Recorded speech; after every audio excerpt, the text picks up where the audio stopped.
Alright guys, this is an update for what's been going on in my world since I posted last on this video series about my job. So it's been 90 days since I worked at a car dealership. So let's get into that.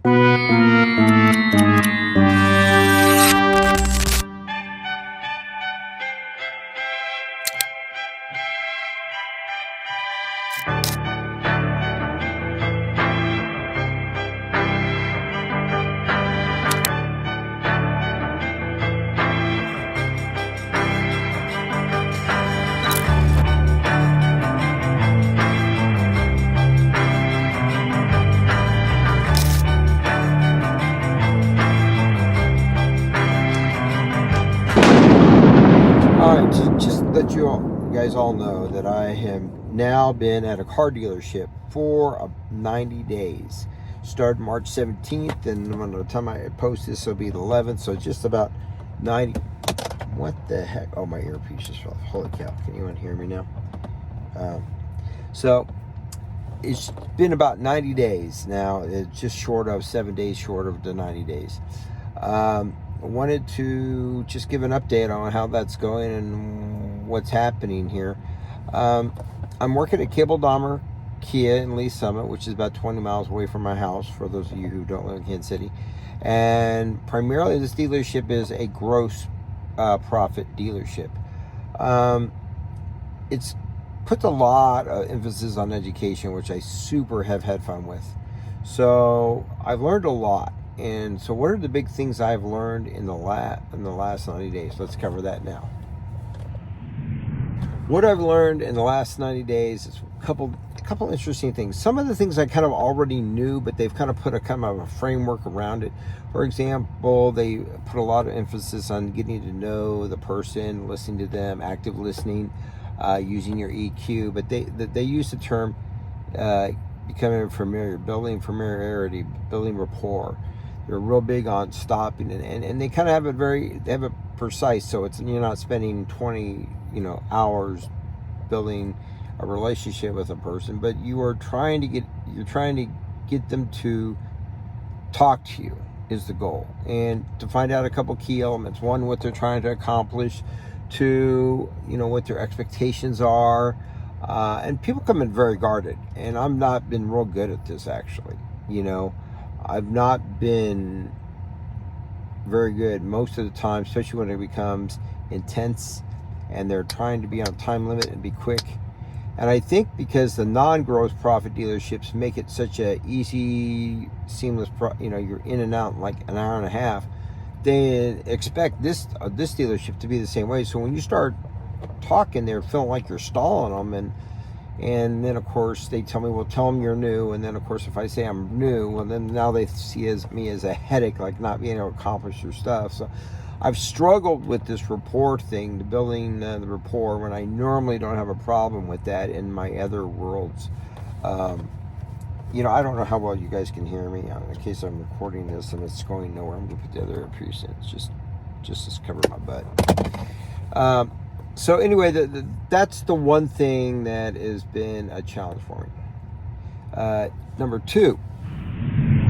The number three is not necessarily, it's not bad, it's just the way life is. Number three is that I've learned that they don't really like the gray hair. Most of the dealerships when I were applying said, hey, we don't really like the gray hair. It's not going to work. You're too old to do this. And in some facets, I understand that, because they've kind of come into a point of basically saying, hey, if you don't come in with a book of business, you really don't have enough time to build a book of business. So I understand that to a certain level. However, though, I am finding out that maybe in some aspects, my work ethic is pacing a pretty solid thing for them, to where they are spending a lot of time with the younger people. Not that they're not working, but they're not putting things in certain priorities where they feel they need to be put.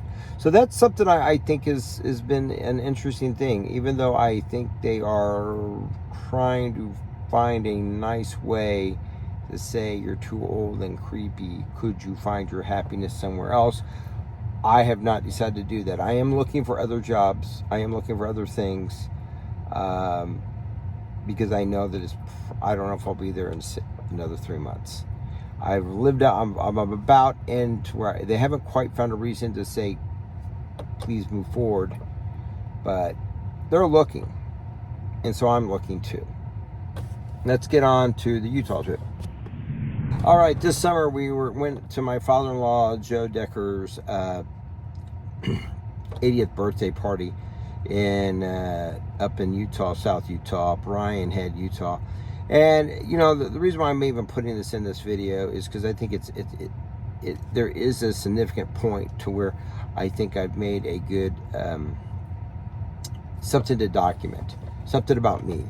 And that's why I'm putting it in there. So if you're, keep in mind this video is mainly me documenting my journey for me to look back. But those of you who may be watching it for other reasons, that's fine. I mean, so that's why I'm going to talk about this, because it's kind of not comparable to what I just went to. This is my job update. So we went there, and we originally had planned on flying around the car, staying in Vegas, doing the Vegas thing, going into St. George, kind of doing a posh, kind of a jet setter kind of a vacation, and spend a little time up at the Brian Head, and then the campsite, and then spend more time in Vegas. And literally the day we're supposed to fly out, about 2 hours before we're supposed to fly, Spirit canceled everything on us on Memorial Day weekend. And I was like, holy cow, how can you cancel this on us on a day like, how can you not be prepared for this? Well, they did. They canceled everything, and it took us about an hour to get through the whole thing, and then we had to cancel all reservations. But Susan and I just kind of looked at each other, and we still had the Brian Head resort thing we had not canceled yet. And then if we canceled that, we weren't going. But we just looked at each other, and that is the third prettiest road trip in the United States. And I recommend it to anybody. And we just got in this Passat that I'm in now, this German car. Didn't even check oil, didn't check anything, just put our suitcases in the back because we had already packed, waiting for to be taken to the airport. We're already done with all that. We just put them in there, closed the door, didn't even lock the door, just closed it and walked out. And we even left the cat outside and everything. We just left. Literally within maybe 2 minutes of deciding we're leaving, we left. It was like you're going to the grocery store. And we just got in, we started driving, and it was funny, all the way there, it was such a spur of the moment thing. We just kept looking at each other all the way down I-70 saying, do you feel like you're on vacation yet? And we're like, no. It wasn't that we hit Colorado, Denver, which was 10 hours later. We felt like we were on vacation. We weren't just out running a long journey. But even then, we kind of always felt like we were just kind of like going to the store and run a lot of errands, a long way to the friend's house or something like that. It never really became like a vacation. And I kept thinking about work the whole time, which I kept trying not to think about work because I needed to get away from that. But anyway, all that being said, we went down there and we stayed in Vail, and we got up, and then we drove on in. And I think that's when we started feeling like it was, but it was interesting because of the guilt we kind of had once we started driving and being on vacation and just enjoying the road trip. Now, we got ahead of the summer travelers because it was Memorial Day, and the summer, that the parks and the whole Colorado thing doesn't really get going until probably the end of June into the middle of August. So we started to see campers, and we saw a lot more coming home. But it was interesting because we drove there, and two things we learned about this car: it gets 600 miles on a tank of gas, so it didn't cost us a whole lot of gas. We fell in love with the Truck Stop Loves. We also know we like Hilton stuff, so we kind of learned that these are our brands that we're going to endorse and love.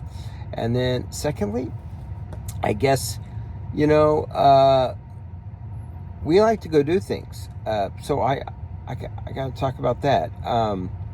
Coming back, the car did break down. Our DEF started acting up, and we don't know why. It turned out to be under warranty. It didn't cost us anything to get it fixed, but that was a little stressful there, coming back on the Kansas-Colorado border. But I would go and do it in a heartbeat again. That was so fun, doing something spur of the moment, which tells me right now I need to get my world into a place to where I need to be able to do things in a spur of the moment kind of thing. If I want to go to Lake of the Ozarks, if I want to go to Colorado, if I want to go to Texas, I need to just go.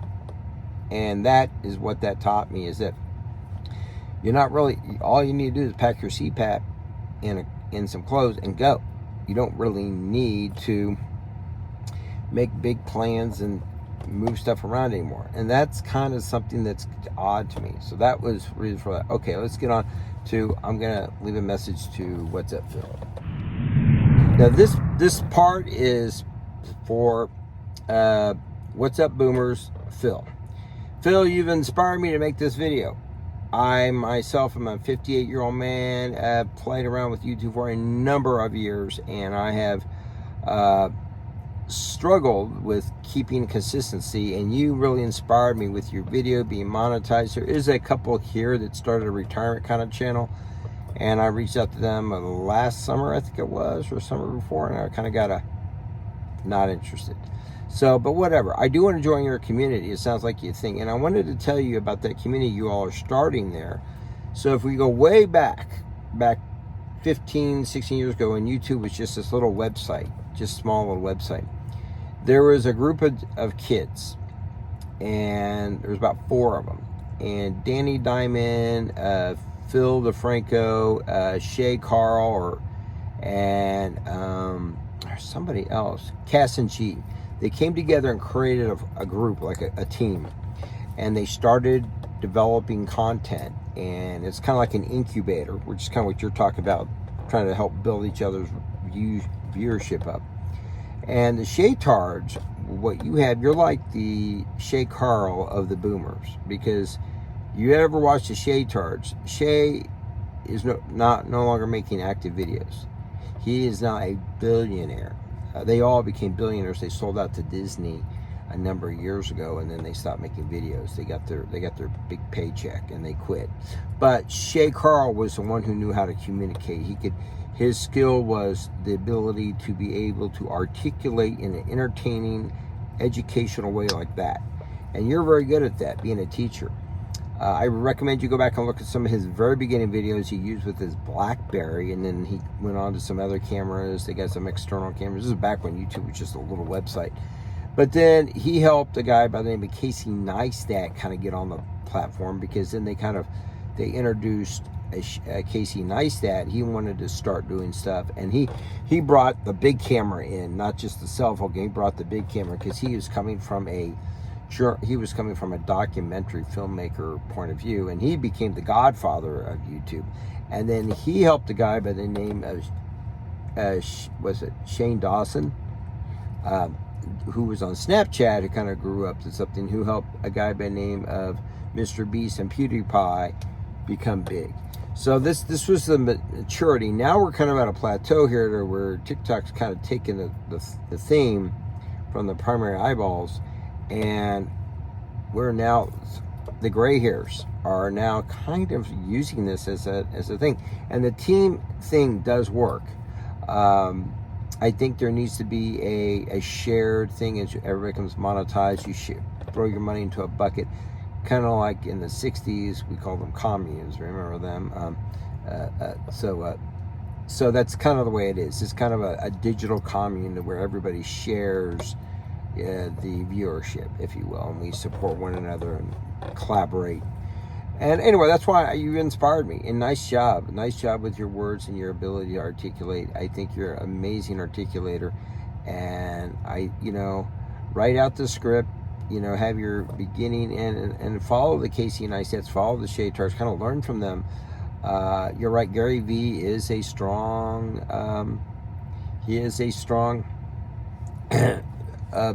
preacher, if you will, a minister that speaks the gospel of how to build a brand.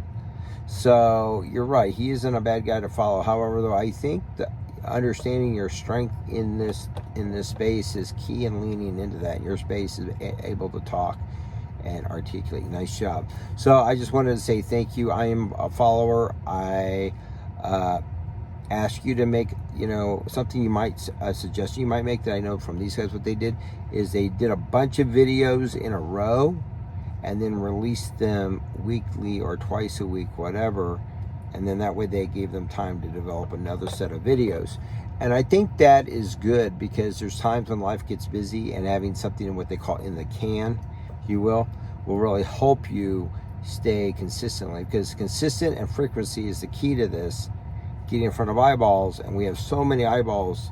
Our eyeballs are from TVs to laptops to cell phones to iPads, all are sucking the attention. So you have about 3 minutes, but I think you've got a nice community, and I think it's because of your ability to articulate in your tone, and your vibe, as they put it out there, is sucks you in. And so in the morning when I'm really stressed out, I watch What's Up Boomer to just calm me down. So it's kind of like a miniature ASMR documentary. I guess that's a weird way to find it.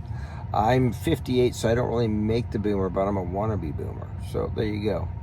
All right, well, I think this video is coming to a close.